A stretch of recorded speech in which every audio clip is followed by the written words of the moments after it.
मेरा नाम पूजा है। उम्र 28 साल। फिगर 28 के आसपास है। शादी को अभी 3 साल हुए हैं। मैं एक साधारण सी घर की औरत हूँ, लेकिन अंदर से थोड़ी नटखट भी हूँ। लोग कहते हैं मेरी आंखों में एक चमक है जो देखने वाले को अटका देती है। मेरे पति का नाम विकास है। वो सरकारी नौकरी में है। दिन भर ऑफिस और शाम को घर। हम दोनों का रिश्ता अच्छा है, लेकिन कभी कभी लगता है जैसे कुछ कमी रह जाती है। हमारे घर में विकास का छोटा भाई भी रहता है। उसका नाम है रोहन। उम्र 24 साल। अभी पढ़ाई पूरी करके नौकरी की तलाश में है। रोहन मुझसे बहुत घुल मिल गया है। वो मुझे भाभी कहकर बुलाता है, लेकिन कभी कभी उसकी नजरें मेरे ऊपर थोड़ी देर अटक जाती हैं। मैं जानती हूं कि लड़के की उम्र है, हार्मोन्स का जोर है, इसलिए मैं उसकी बातों को हंसकर टाल देती हूं। लेकिन अंदर ही अंदर मुझे भी मजा आता है कि कोई मुझे इस उम्र में भी देखता है, खासकर जब मैं घर में साधारण सलवार कमीज या साड़ी पहनती हूँ। एक शाम की बात है। विकास ऑफिस से लेट आने वाला था। मैं रसोई में खाना बना रही थी। रोहन बाहर वाले कमरे में टीवी देख रहा था। अचानक वो रसोई में आया और बोला, भाभी, आज कुछ नया बना रही हो क्या? खुशबू तो बहुत अच्छी आ रही है। मैंने मुस्कुराते हुए कहा, हाँ, आज मैंने वो पुराना वाला मसाला ट्राई किया है जो मम्मी ने दिया था। छकोगे? रोहन मेरे पास आकर काउंटर पर झुक गया। उसकी आंखें मेरे हाथों पर थीं जो चम्मच चला रही थी। वो बोला, भाभी, तुम्हारे हाथों में जादू है। जो भी बनाती हो स्वाद ही कुछ और हो जाता है, और तुम खुद भी इतनी फ्रेश लगती हो। उसकी आवाज में थोड़ी सी शरारत थी। मैंने उसे घूरा और कहा, बस करो रोहन, चापलूसी मत करो। वो हंसा और बोला, चापलूसी नहीं, सच्चाई है भाभी। विकास भैया कितने किस्मत वाले हैं। रोज ऐसी चीजें खाते हैं और इतनी खूबसूरत भाभी भी देखते हैं।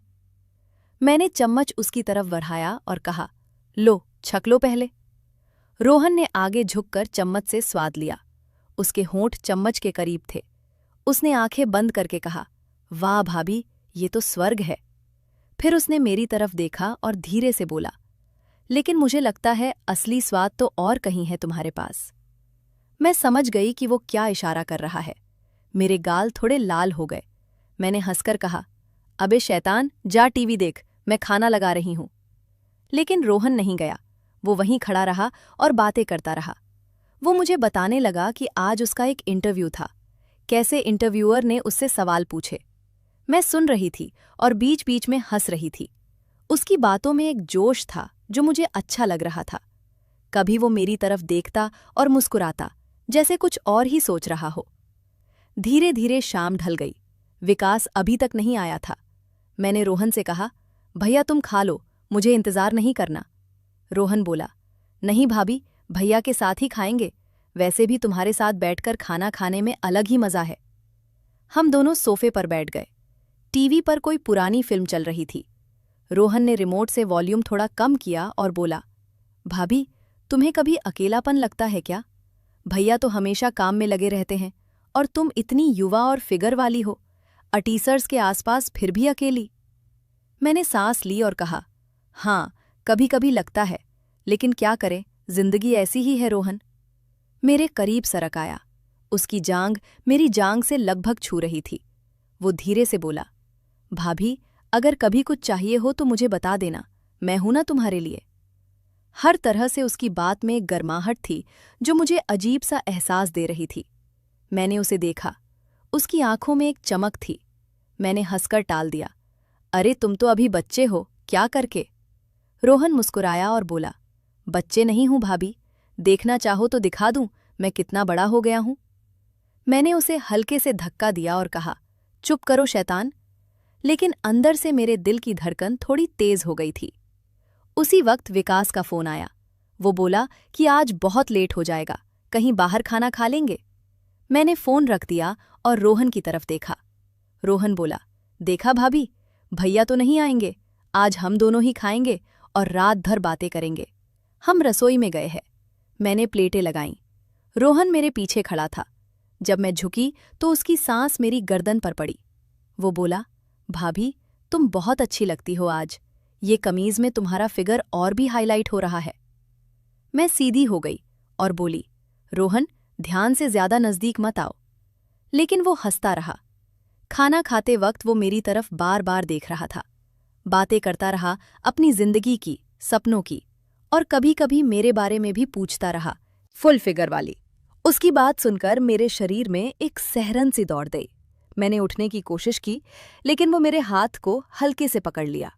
बस 1 मिनट भाभी, डरने की बात नहीं है, बस फील कर रही हो ना। मैंने अपना हाथ छुड़ाया और कहा, रोहन अब काफी हो गया, सो जाओ। उस रात मैं बिस्तर पर लेटी रही, लेकिन नींद नहीं आ रही थी। रोहन के शब्द बार बार कान में गूंज रहे थे। विकास जब आया तो मैंने कुछ नहीं बताया, बस चुपचाप लेट गई। अगली सुबह रोहन नॉर्मल व्यवहार कर रहा था, जैसे कुछ हुआ ही ना हो। वो मुझे भाभी कहकर चाय मांग रहा था। मैंने भी नॉर्मल रहने की कोशिश की, लेकिन अब हमारे बीच एक अजीब सा खिंचाव पैदा हो गया था, जो रोज बढ़ता जा रहा था। दिन भर मैं घर के काम करती रही, लेकिन मन कहीं और था। रोहन जब भी पास से गुजरता, मेरी नज़र उसकी तरफ चली जाती। वो भी कभी कभी मुस्कुराता देता और धीरे से कहता, भागी आज बहुत हॉट हो। शाम को विकास घर आया। हम तीनों साथ बैठे। रोहन ने मजाक में कहा, भैया भाभी ने कल रात बहुत अच्छा खाना बनाया था, तुम मिस कर गए। और भाभी खुद भी बहुत टेम्पोटिंग थी। विकास हंसा और बोला, अच्छा तो आज फिर बना दो पूजा। मैंने हाँ कह दिया, लेकिन अंदर से मुझे लग रहा था कि रोहन कुछ और ही इशारा कर रहा है। रात को खाना खाते वक्त रोहन ने मेरे पैर के नीचे अपना पैर रख दिया। मैंने उसे घूरा, लेकिन वो बेपरवाह था। विकास कुछ नहीं समझा। धीरे धीरे दिन बीतते गए। रोहन की बातें बढ़ती गई। कभी वो मुझे, भाभी तुम्हारी कमर कितनी पतली है, फिगर परफेक्ट है, कह देता। कभी, आज तुम्हारी ड्रेस में तुम बहुत हॉट लग रही हो, 36 वाली लाइन क्लियर दिख रही है। मैं डांटती, लेकिन अंदर से एक अजीब सी खुशी भी होती। धीरे धीरे दिन बीतते गए। रोहन की बातें बढ़ती गईं। कभी वो मुझे, भाभी तुम्हारी कमर कितनी पतली है, फिगर परफेक्ट है, कह देता। कभी, आज तुम्हारी ड्रेस में तुम बहुत हॉट लग रही हो, 36 वाली लाइन क्लियर दिख रही है। मैं डांटती, लेकिन अंदर से एक अजीब सी खुशी भी होती। एक दिन दोपहर को विकास ऑफिस चला गया। घर में सिर्फ मैं और रोहन थे। मैं कपड़े सुखा रही थी छत पर। रोहन ऊपर आया और बोला, भाभी मदद करूं? मैंने कहा, नहीं तुम बैठो। लेकिन वो मेरे पास आ गया। हवा में साड़ी उड़ रही थी। रोहन ने एक साड़ी पकड़ ली और मुझे देखकर बोला, भाभी ये साड़ी तो तुम्हारे शरीर पर बहुत अच्छी लगेगी, टाइट फिटिंग वाली। मैंने शर्माते हुए कहा, रोहन बस करो, ज्यादा नजदीक मत आओ। वो हंसा और बोला, मैं तो बस देख रहा हूं कि तुम कितनी खूबसूरत हो। फिगर अंटेड 30 के दशक वाली भाभी को देखकर कोई भी कंट्रोल नहीं कर पाएगा। उस दिन हम छत पर काफी देर बातें करते रहे। वो मुझे अपनी जिंदगी की छोटी छोटी बातें बताता रहा। मैं सुनती रही। बीच बीच में उसकी नजरें मेरे ब्लाउज पर अटक जाती। मैं नजरें चुरा लेती, लेकिन मन में एक तूफान सा उठ रहा था। समय बीतता गया। हमारे बीच की ये बातें एक आदत सी बन गई। रोहन मुझे तारीफ करता, मैं शर्माती, लेकिन कभी सीमा पार नहीं होती। विकास को कुछ नहीं पता चलता। फिर एक शाम आई। विकास ने बताया कि उसे 2 दिन के लिए बाहर जाना है ट्रेनिंग के लिए। मैंने हाँ कह दिया, लेकिन अंदर से घबराहट हुई। जब विकास गया तो घर में सिर्फ मैं और रोहन रह गए। पहली रात हम दोनों ने साथ खाना खाया। रोहन ने कहा, भाभी अब तो हम दोनों अकेले हैं, पूरी रात सिर्फ हम। मैंने कहा, हाँ लेकिन सही से रहना, कोई गलत बात मत सोचना। रोहन मुस्कुराया। उस रात हम लंबी बातें करते रहे। वो मुझे अपनी भावनाओं के बारे में बताने लगा। कैसे वो मुझे पहली बार देखा था, कैसे उसे मेरे पास आने का मन करता है, खासकर जब वो मेरा फिगर देखता है। मैं सुनती रही। दूसरे दिन सुबह मैं नहा रही थी। रोहन बाहर खड़ा था। जब मैं निकली तो उसने कहा, भाभी तुम ताज़ा फूल जैसी लग रही हो, नहाकर और भी ग्लोइंग हो। मैंने तौलिए से बाल सुखाते हुए कहा, रोहन अब काफी हो गया, कंट्रोल रखो। लेकिन वो मेरे करीब आया और धीरे से बोला, भाभी मैं तुम्हें छूना नहीं चाहता, बस देखना चाहता हूं कि तुम कितनी खूबसूरत हो। अटी हार्ट, 36 वाली ब्यूटी। मैंने उसे रोका, लेकिन उसकी आंखों में एक बेचैनी थी जो मुझे भी अंदर तक छू गई। फिर भी मैंने खुद को संभाला और कभी सीमा नहीं तोड़ी। दिन भर हम साथ रहे, बातें की, हंसे, लेकिन हर बार जब बात गर्म होती मैं विषय बदल देती। शाम को रोहन ने कहा, भाभी, आज मैं तुम्हारे लिए कुछ स्पेशल बनाऊंगा। वो रसोई में गया और मैं देखती रही। वो मेरे लिए खाना बना रहा था। उसकी कोशिश देखकर मुझे अच्छा लगा। रात को हम खाना खा रहे थे। रोहन ने कहा, भाभी, अगर मैं कहूं कि मैं तुमसे प्यार करता हूं तो क्या कहोगी? सिर्फ तुम्हारा फिगर नहीं, तुम्हारी पर्सनालिटी भी। मैं चौंक गई। रोहन, ये मजाक मत करो। वो गंभीर हो गया और बोला, मजाक नहीं है भाभी, लेकिन मैं जानता हूं कि ये गलत है, फिर भी मन नहीं मानता। तुम इतनी परफेक्ट हो। मैंने सांस ली और कहा, रोहन, हम दोनों जानते हैं कि ये रिश्ता क्या है, देवर भाभी का। इसे यहीं खत्म कर दो। मैं तुम्हें भाई की तरह ही देखती हूं। रोहन ने सिर हिलाया, लेकिन उसकी आंखें नम थीं। अगला दिन विकास वापस आ गया। सब नॉर्मल हो गया, लेकिन अब मेरे मन में एक नया एहसास था। मैं समझ गई थी कि रोहन का आकर्षण सच्चा था, लेकिन गलत वक्त पर था। मैंने कभी उसे एनकरेज नहीं किया। समय बीता गया।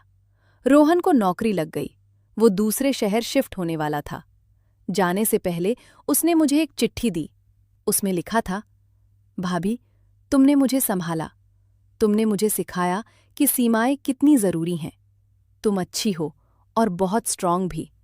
मैं तुम्हें कभी नहीं भूलूंगा। तुम्हारा फिगर सिर्फ एक बहाना था। असल में तुम्हारी इज्जत और प्यार मुझे छू गया। जब वो गया तो मैंने खिड़की से उसे जाते देखा। मेरी आंखें नम थीं। आज भी जब मैं अकेली होती हूं तो उस शामों की याद आती है। वो तारीफें, वो बातें, वो खिंचाव। लेकिन मैंने कभी सीमा नहीं तोड़ी। विकास के साथ मेरा रिश्ता अब और मजबूत हो गया है, क्योंकि मैं समझ गई कि सच्ची खुशी रिश्तों की इज्जत में है, ना कि टेम्परेरी आकर्षण में। रोहन अब दूसरे शहर में अच्छी जिंदगी जी रहा है। कभी कभी फोन पर बात हो जाती है। वो अब मुझे सिर्फ भाभी कहता है और पुरानी बातों को याद करके हंस देता है। जिंदगी ऐसे ही चलती है। कभी तूफान आते हैं, लेकिन अगर हम मजबूत रहें तो तूफान भी हमें नया सबक सिखाकर चले जाते हैं। आकर्षण होना स्वाभाविक है, लेकिन उसे कंट्रोल करना और रिश्तों की इज्जत करना सबसे बड़ी